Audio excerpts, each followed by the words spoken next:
Assalamualaikum warahmatullahi wabarakatuh. Pada hari ini saya akan menjelaskan mengenai konsep kurikulum bahasa Indonesia ya. Ini adalah pertemuan kita yang kedua. Pada pertemuan sebelumnya kita sudah melaksanakan kontrak kuliah dan melakukan pembahasan sekilas tentang definisi kurikulum bahasa Indonesia, dan itu pun menjadi tugas Anda di laman Elena UNES untuk mencari berbagai definisi kurikulum bahasa Indonesia dari beberapa sumber, lalu Anda menyimpulkan definisi kurikulum bahasa Indonesia menurut pendapat Anda. Baik. Untuk mata kuliah kurikulum ini, ada beberapa hal yang akan kita pelajari. Yang pertama, konsep kurikulum, sejarah kurikulum, penerapan kurikulum, perangkat implementasi, ukuran implementasi, mengkritik atau memberi penilaian, lalu mengkritisi produk atau dokumen kurikulum. Jadi kita baru sampai pada materi yang pertama, yaitu mengenai konsep kurikulum. Ya. Ketiga pertanyaan ini sudah Anda jawab dengan baik di forum diskusi Elena. Ya, ini adalah 3 pertanyaan pemantik untuk membentuk pemahaman Anda terkait konsep kurikulum. Ya, bahkan sampai pada kurikulum yang Anda cita-citakan. Jadi secara tidak sadar Anda sudah memahami ya apa yang dinamakan dengan kurikulum. Jadi kurikulum ketika Anda memiliki gagasan terbaik tentang pendidikan apa yang Anda cita-citakan, itu artinya Anda sudah merancang tujuan pendidikan ya. Lalu strategi Anda. Nah, strategi itu adalah cara untuk mencapai tujuan tersebut. Nah, ini yang ketiga itu adalah cara yang lebih implementatif ya. Bahkan sampai pada implementasi di dalam kelas. Selanjutnya, kita akan belajar mengenai pengertian kurikulum. Ya. Di sini ada 4 poin, bahwa kurikulum adalah seperangkat rencana. Lalu, berisi apa saja, berisi tujuan, isi, dan bahan pengajaran, sampai pada cara yang digunakan, serta pedoman penyelenggaraan kegiatan pendidikan. Jadi, kurikulum itu berfungsi sebagai pedoman penyelenggaraan kegiatan pendidikan. Jadi tanpa kurikulum, pendidikan tidak mungkin bisa berjalan. Bahkan ketika kita mengatakan bahwa kurikulum adalah dalam tanda kutip, itu adalah kitab sucinya pendidikan. Jadi itu yang perlu Anda kuasai ya. Kalau Anda belajar di ilmu pendidikan, maka Anda harus menguasai konsep kurikulum dengan baik. Ada beberapa definisi kurikulum dari para ahli, ini tentu saja sudah Anda cari ya di tugas sebelumnya. Ya. Lalu ada beberapa istilah dalam kurikulum ya. Yang pertama adalah kurikulum inti. Kurikulum inti adalah pengalaman belajar yang harus diberikan ya. Dari kalau di kurikulum 2013 itu ada yang namanya KI dan KD. KI itu kompetensi inti, KD itu kompetensi dasar. Maka kurikulum inti itu adalah pengalaman belajar yang wajib diberikan. Misalnya dalam mata pelajaran bahasa Indonesia, ada kompetensi dasar menulis puisi. Maka menulis puisi itu adalah pengalaman belajar yang harus diberikan. Itu menjadi kurikulum inti. Lalu kurikulum tersembunyi. Kurikulum tersembunyi itu adalah seperti nutur efek ya, nama lainnya. Misalnya adalah pendidikan moral ya. Lebih jelasnya, misal saya beri contoh pembelajaran di kelas saja ya. Misal guru memberikan pelajaran dengan menggunakan metode diskusi ya. Lalu ketika Anda berdiskusi dengan teman Anda ya, Anda dalam proses diskusi itu Anda belajar untuk mengutarakan pendapat, Anda belajar untuk mengalah dengan teman Anda, Anda belajar untuk tenggang rasa, itu adalah kurikulum tersembunyi. Lalu fondasi kurikulum adalah landasan dasar kurikulum ya, atau asas-asas kurikulum atau hal-hal yang mendasari kurikulum. Konstruksi kurikulum membahas bagaimana komponen kurikulum dengan beberapa pertanyaan pemantik. Misalnya apa yang dimaksud dengan masyarakat yang baik, kemana arah tujuan pendidikan, dan sebagainya. 5. Perkembangan kurikulum ya, atau curriculum development. Itu membahas berbagai macam model pengalaman kurikulum selanjutnya. Misalnya, ya ada beberapa pertanyaan, ya. Siapa yang berkepentingan? Guru, tenaga bukan pengajar, orang tua, dan sebagainya, ya. Implementasi kurikulum.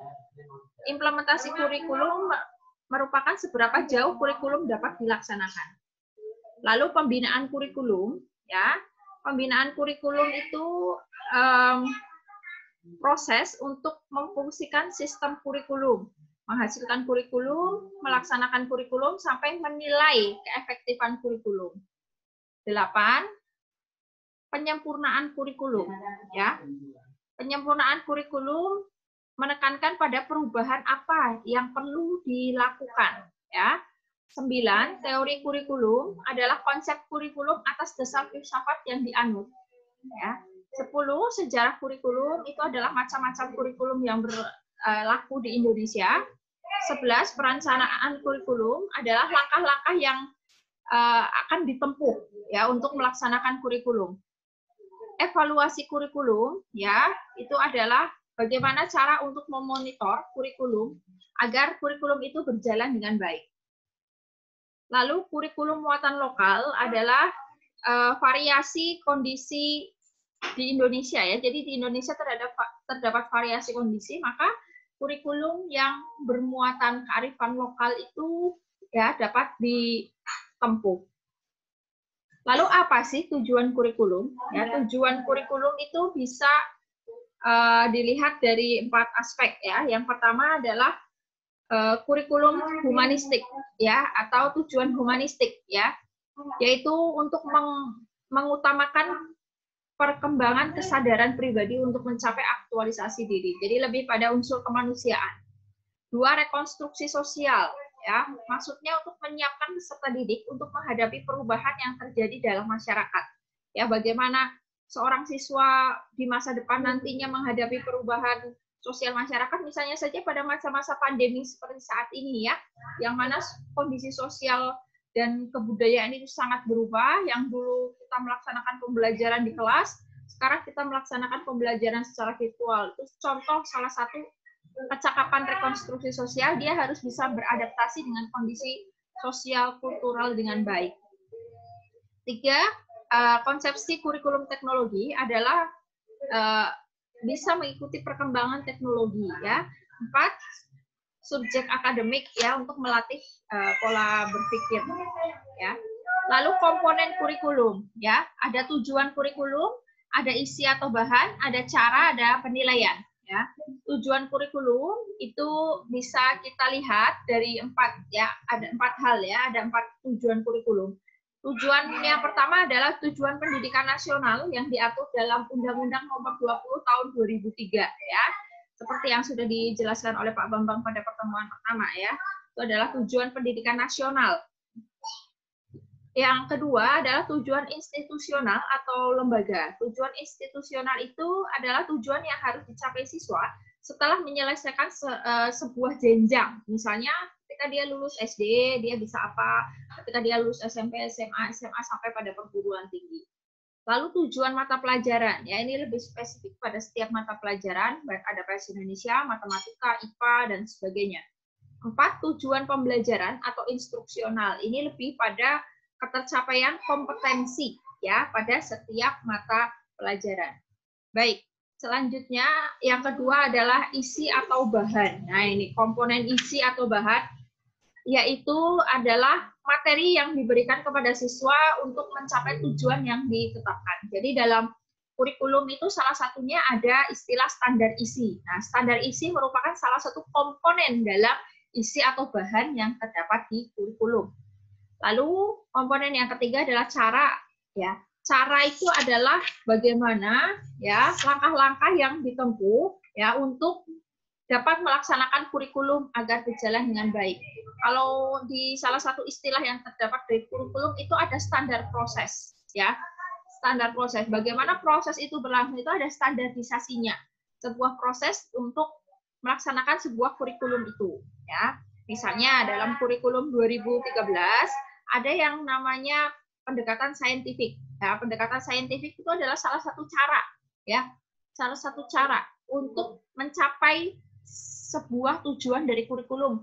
Dalam konteks ini adalah tujuan kompetensi, ya, bisa digunakan melalui pendekatan saintifik, itu adalah prosesnya. Poin yang keempat adalah penilaian. Ya, dalam istilah yang terdapat di kurikulum ada standar penilaian atau bagaimana cara mengevaluasi. Dalam konteks yang lebih luas di kurikulum, ada penilaian kurikulum secara general. Jadi, misalnya, apakah kurikulum 2013 itu sukses? Apakah KTSP atau kurikulum yang dicanangkan tahun 2006 itu sukses? Apakah KBK tahun 2004 itu sukses? Nah, itu sudah harus dilaksanakan proses evaluasi ya. Lebih luas itu adalah evaluasi kurikulum. Ya, yang lebih sempit adalah evaluasi yang dikaitkan dengan ketercapaian kompetensi dasar atau ketercapaian kompetensi ya. Bisa dilaksanakan ada evaluasi formatif, ada evaluasi sumatif ya. Demikian penjelasan dari saya mengenai konsep kurikulum. Pada pertemuan yang akan datang kita akan mempelajari telaah perorganisasian kurikulum sampai pada sejarah perkurikuluman di Indonesia. Sekian penjelasan dari saya. Wassalamualaikum warahmatullahi wabarakatuh.